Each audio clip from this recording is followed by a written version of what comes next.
Bienvenue dans les mots du corps, les mots de l'âme de la femme noire. Je suis une femme noire, et comme beaucoup d'entre nous, j'ai appris à tenir, à avancer, à sourire malgré les tempêtes. Mais que se passe-t-il lorsque le corps commence à parler à la place des mots? Lorsque la fatigue devient permanente, que les douleurs s'installent, que le sommeil disparaît ou que le cœur semble porter plus qu'il ne peut supporter. Dans ces mini-pods, nous allons écouter ces messages, non pas pour remplacer la médecine, mais pour ouvrir un espace où le corps, l'histoire et l'âme peuvent enfin dialoguer entre femmes noires. Cet espace est né d'une question simple. Que se passe-t-il lorsque les mots ne sortent plus, mais que le corps, lui, continue de parler? Nous vivons dans une société qui demande souvent aux femmes noires d'être fortes. Fortes pour leurs enfants, fortes pour leur famille, fortes dans leur travail, fortes face aux injustices, fortes face aux blessures. Alors nous avançons, nous encaissons, nous portons, jusqu'au jour où le corps dit « Je ne peux plus porter cela seul ». Combien de femmes noires connaissent la fatigue sans vraiment se souvenir de ce qu'est le repos? Combien se réveillent déjà épuisées? Combien sourient alors qu'elles sont en train de se briser à l'intérieur?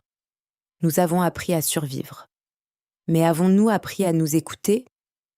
Être une femme noire, ce n'est pas seulement une identité. C'est parfois porter des histoires qui ont commencé bien avant notre naissance, des histoires de courage, des histoires de résistance, des histoires de silence aussi. Dans beaucoup de familles, certaines douleurs n'ont jamais été racontées. On a continué à vivre, on a continué à avancer. Mais les blessures qui ne trouvent pas de mots cherchent parfois d'autres chemins pour s'exprimer. Et c'est à ce moment que le corps devient le messager. Bien sûr, une douleur physique n'est pas seulement émotionnelle. La médecine est essentielle. Pourtant, beaucoup de femmes racontent avoir découvert derrière leurs symptômes des émotions qu'elles n'avaient jamais osé regarder. Une fatigue qui cachait un épuisement profond. Une migraine qui suivait toujours une période de stress. Une insomnie qui révélait des peurs jamais exprimées.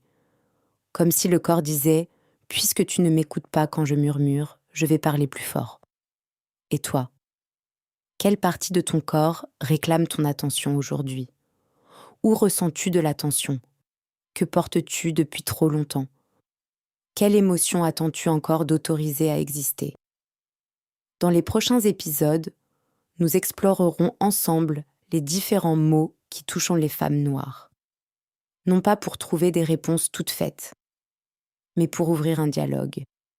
Un dialogue entre le corps et l'âme, entre la douleur et la guérison, entre ce que nous montrons au monde et ce que nous ressentons vraiment. Merci d'avoir partagé ce premier moment avec moi. Prends soin de ton corps. Il porte peut-être une histoire que ton âme attend encore de raconter.